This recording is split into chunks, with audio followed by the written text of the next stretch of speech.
Hey everybody, this is Everyday Commentary. This is a Sweet Stuff Saturday, recorded on a Saturday, and I want to talk about something they added to my everyday carry. It is the Anbernic RG35xxH. It is a emulation device. It is capable of playing games up through Dreamcast, though some of the Dreamcast games and some of the PSP games are a little slow, but it will play them.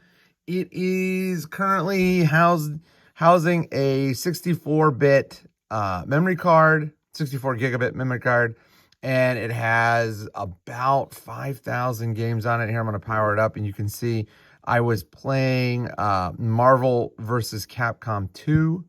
Let's go up to the continue, and you can see the performance.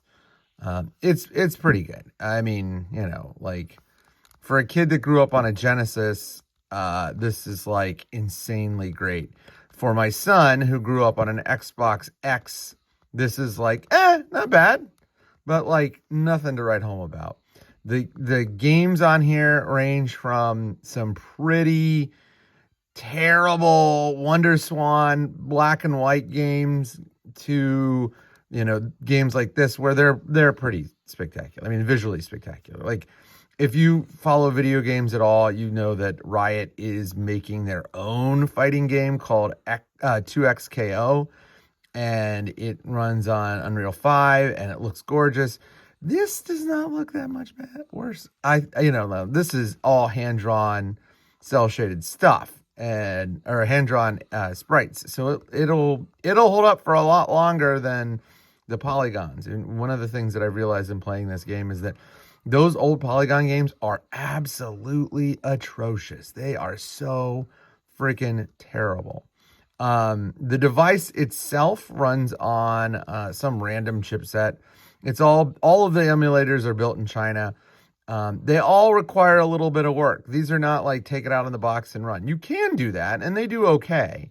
But if you really want to get the games that you want and you want to tune things, then you're going to want to spend some time. So you should if you're going to buy an emulator, and whether or not you should or not is a different question, but you're going to have some experience taking things apart on your computer and putting them back together again.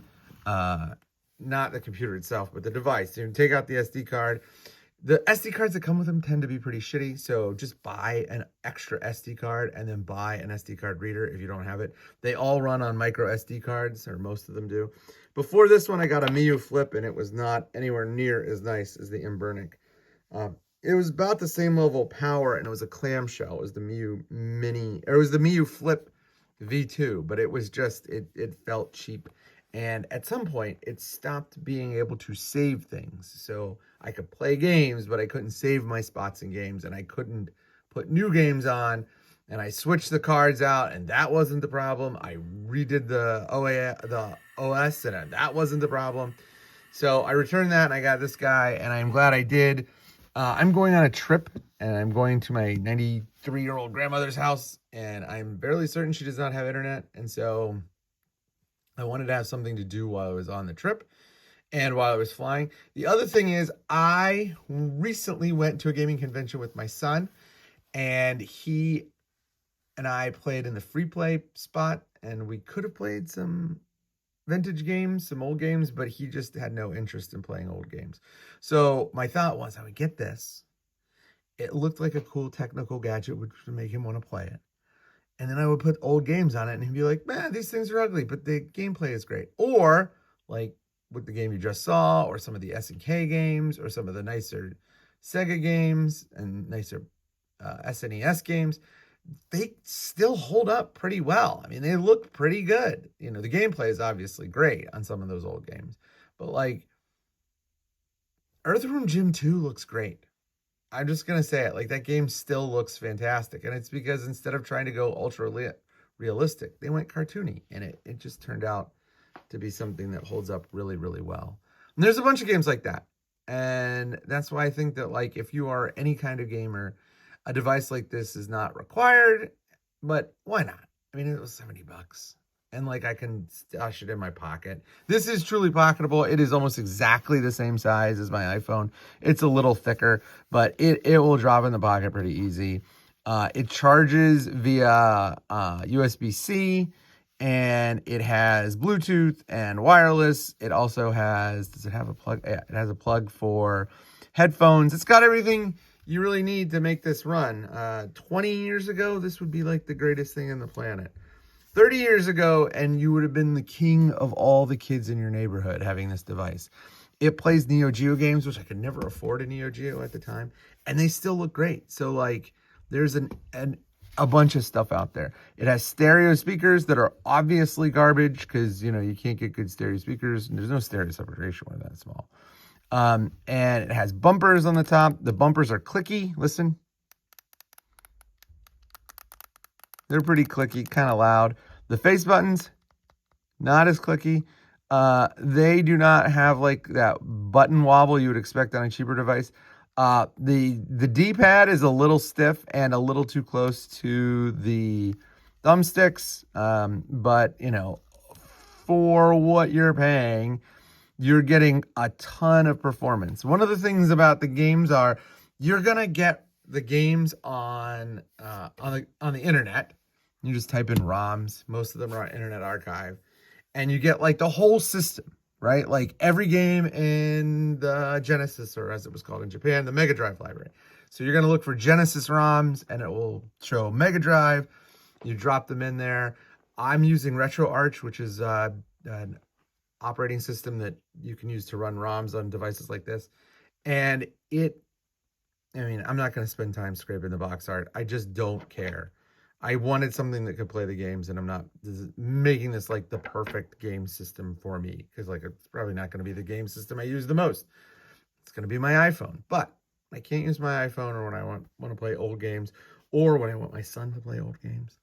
That will be the thing that I will use. The other thing is the fact that it has actual buttons. I'm about done with touchscreens. Touchscreens have a place. I like touchscreens in certain applications, but when I want to be focused on something else other than the touchscreen, like when I'm driving or when I'm gaming, I don't want a touchscreen. Touchscreens just don't work in that environment. If I need to cull through a bunch of data quickly with different interfaces, like, if I'm switching between apps, touchscreen is great, but it is not the perfect setup for everything. And so this gives me the ability to have some tactile feedback and play games. And while it's not perfect, it's definitely worth the money. And if you put in a little time, you can make it a little bit better. So that was my quick overview of the Anbernic RG35xxH. Is the latest edition of my everyday carry. I don't think I'm going to carry it every day. I have carried it every day for the past week, and it's been fun. Like I pulled it out at like a track meet, or I pull it out while I'm waiting in line, and because it has, we can instantly put it to sleep. It worked much better than the old devices would have. If you're interested, you can take a look at the place I went was Retro Game Core, and he has just a ton of information and setup videos. His YouTube channel is great, and his website is meticulously organized. He has update notes for systems. It's amazing. He's a really, really thorough content creator. And, as somebody that has more than 500 reviews of pocket eyes and flashlights, I just tip my hat and say, like, that's a lot of work and you did a great job. So that's the latest. If you want to know what I was carrying today, it's these two. The Eros is still in my pocket. The Eros has really slowed down my interest in buying other knives because this knife is fucking perfect. And this flashlight is really great, and they pair together really well. By the way, if you are looking at this knife and you're like, it's too small, it's about the size of an 88 millimeter Swiss Army knife closed. And so like I have a Swiss Army knife, Victorinox compact, and it's almost exactly the same size. Really, really great size. Love, love, love this knife. And it's crazy that this knife, which is like, 50 parts, is $600, where this thing is like thousands of parts and it's $70. And, it's just sort of the way the economy works. I don't think I'm going to review this. I don't want to write a written review of this. I just don't know enough about them. I just thought it was an interesting thing to share with you. So talk to you later.